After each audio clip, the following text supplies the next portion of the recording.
এক দশক আগে ডাকঘরে ছিল দূর দূরান্তের চিঠিপত্র, পার্সেল, টাকা পাঠানোর নির্ভরযোগ্য মাধ্যম। কিন্তু সময়ের সঙ্গে তাল মিলিয়ে মানসম্মত সেবা দিতে ব্যর্থ হওয়ায় ডাকঘর বিমুখ হয়েছেন গ্রাহকরা।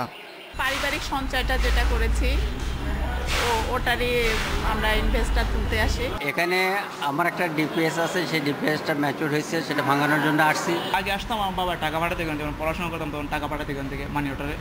এখন তো বিকাশ এসে পড়ে টাকা। দেশের প্রায় 10,000 ডাকঘর এখনও টিকে আছে সঞ্চয়পত্র সেবা দিয়ে। আরও কয়েকটি সেবা থাকলেও গ্রাহকের তেমন সাড়া নেই। 90 দশকে মোবাইল ফোনের যাত্রার পর থেকে কমতে থাকে চিঠির লেনদেন। পরবর্তীতে ইন্টারনেট ও মোবাইল ব্যাংকিং চালু হওয়ার পর থেকে ডাক বিভাগের সেই জমজমাট অবস্থা আরও কমতে থাকে। তবে মানসম্পন্ন নতুন নতুন সেবা চালুর মাধ্যমে ডাক বিভাগের হারানো ভাবমূর্তি কাটিয়ে ওঠা সম্ভব বলে মনে করছেন সংশ্লিষ্টরা। এজন্য সরকারি বেসরকারি অংশীদারিত্বে ডাক বিভাগের অবকাঠামো ব্যবহারের পরামর্শ বিশেষজ্ঞদের।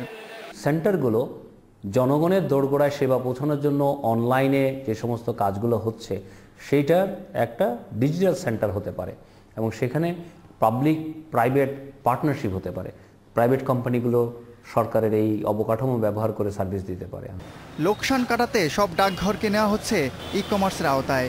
এটিএম সেবা দিতে পোস্টাল ক্যাশ কার্ডও চালু হচ্ছে শীঘ্রই। ই কমার্সের ক্ষেত্রে ইতিমধ্যে আমরা সরকারের অনুমোদন পেয়ে গেছি।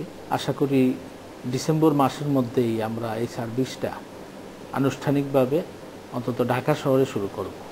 সারা দেশে দ্রুত পণ্য পরিবহন সেবা দিতে কেনা হচ্ছে 118টি গাড়ি, বাড়ানো হচ্ছে দক্ষ লোকবল। Abdullah Mamun, independent news, Dhaka.